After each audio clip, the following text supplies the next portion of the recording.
Hi friends, welcome to our channel. இன்றைக்கி நம்ம வடை செய்ய போகிறோம். வடை வந்து ரவையை வச்சு செய்ய போகிறோம். ரவை கூட தயிர் மிக்ஸ் பண்ணி செய்கிறதுனால லைட் புளிப்பாகவும் டேஸ்ட்டு சூப்பராக இருக்கும். இது பார்த்திங்கன்னா நல்ல மொறுமொறுப்பாகவும் சாஃப்டாகவும் இருக்கும். இதை எப்படி செய்யலான்னு பார்க்கலாம்.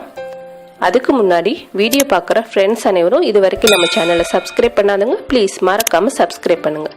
இப்போ எப்படி செய்யலான்னு பார்க்கலாம். இதுக்கு நான் ஒரு பவுலில் 1 கப் ரோஸ்டர் ரவா சேர்த்துக்கலாம்.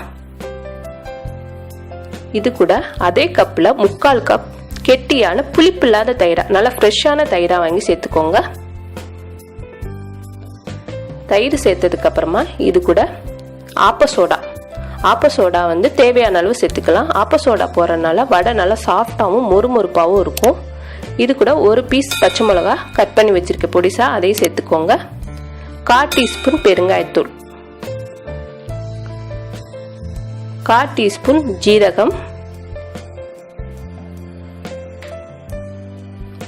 1/2 டீஸ்பூன் மிளகு வந்து பொடிசா நுணுக்கி வச்சிருக்கேன், அதையும் சேர்த்துக்கோங்க. இது கூட 1 கொத்து கருவேப்பிலை பொடிசா கட் பண்ணி வச்சிருக்கேன், அதையும் சேர்த்துக்கலாம். நம்மளுக்கு வடைக்கு தேவையான அளவு உப்பு சேர்த்துக்கோங்க. இது கூடயே 1 சின்ன பீஸ் இஞ்சி பொடிசா கட் பண்ணி வச்சிருக்கேன், அதையும் சேர்த்துக்கலாம். சேர்த்துட்டு நல்லா மிக்ஸ் பண்ணிக்கிற போகிறோம். நல்லா அந்த தயிர் ரவையெல்லாம் நல்லா மிக்ஸ் ஆகிற வரைக்கும் நல்லா மிக்ஸ் பண்ணிக்கோங்க. நம்ம இதில் மிளகு வந்து 1 பாதியமாக தட்டி போட்டிருக்கோம்.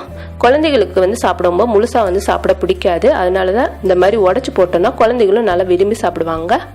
இதை நல்லா கலந்ததுக்கப்புறமா இதை மூடி போட்டு ஒரு 1/2 மணி நேரம் நம்ம ஊற வச்சுக்கிற போகிறோம். அப்போ தான் பார்த்திங்கன்னா வடை நல்லா சாஃப்டாக இருக்கும். இப்போ நல்லா கலந்ததுக்கப்புறமா இதை மூடி போட்டுடலாம். மூடி போட்டு ஒரு 1/2 hour நம்ம ஊற வச்சு எடுத்துக்கிற போகிறோம். இப்போ வடை பொரிக்கிறதுக்கு ஒரு பவுலில் தேவையான அளவு எண்ணெய் சேர்த்து நல்லா சூடாகட்டும். அதுக்கப்புறம் வடை எப்படி பொரிக்கலான்னு பார்க்கலாம். இப்போ எண்ணெய் காஞ்சதுக்கப்புறமா நம்ம ஊற வச்ச ரவை வந்து நல்லா ஊறி நல்லபடியாக சாஃப்டாக வந்திருக்கு. நம்ம உளுந்த வடை எந்த பதத்துக்கு இருக்குமோ அந்த பதத்துக்கு நம்ம கலந்து வச்சுருக்கோம். இப்போ கையில் வந்து தண்ணி நனைச்சிட்டு இந்த மாவை உருட்டிக்கிற போகிறோம். நல்லா உருட்டிட்டு நம்ம உளுந்த வடை எந்த ஷேப்பில் போடுவோமோ அதே மாதிரி நடுவில் ஒரு ஹோல் போட்டுக்கலாம். இந்த மாதிரி ஹோல் போட்டிங்கன்னா நம்மளுக்கு உளுந்த வடை ஷேப்பில் கிடச்சிரும். இதே மாதிரி எல்லா வடையும் நம்ம எண்ணெயில் சேர்த்துக்கலாம். உங்களுக்கு தேவையான அளவு 3 பீஸ் இல்லைன்னா 4 பீஸ் எண்ணெயில் போட்டு பொரிச்சு எடுத்துக்கிற போகிறோம். இது கூட நம்ம தயிர் சேர்த்துருக்கனால லைட் புளிப்பு டேஸ்ட்டு நல்லா டிஃப்ரெண்ட்டாக சூப்பராக இருக்கும். இப்போ தேவையான அளவு எண்ணெயில் போட்டாச்சு. இது ஒரு சைடு அடுப்பை சிம்மில் வச்சு வேக வச்சுக்கோங்க. இப்போ பார்த்தீங்கன்னா ஒரு சைடு வெந்திருக்கு. இதை திருப்பி போட்டுக்கலாம்.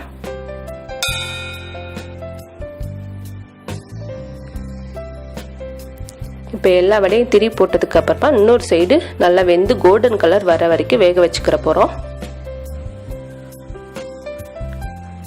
இப்போ பார்த்தீங்கன்னா 2 சைடு நல்லா கோல்டன் கலராக வந்திருக்கு. சூப்பராக நம்மளுக்கு ரவை வடை ரெடி ஆயிருக்கு. இதை எடுத்து வேற பிளேட்டில் மாற்றிக்கலாம்.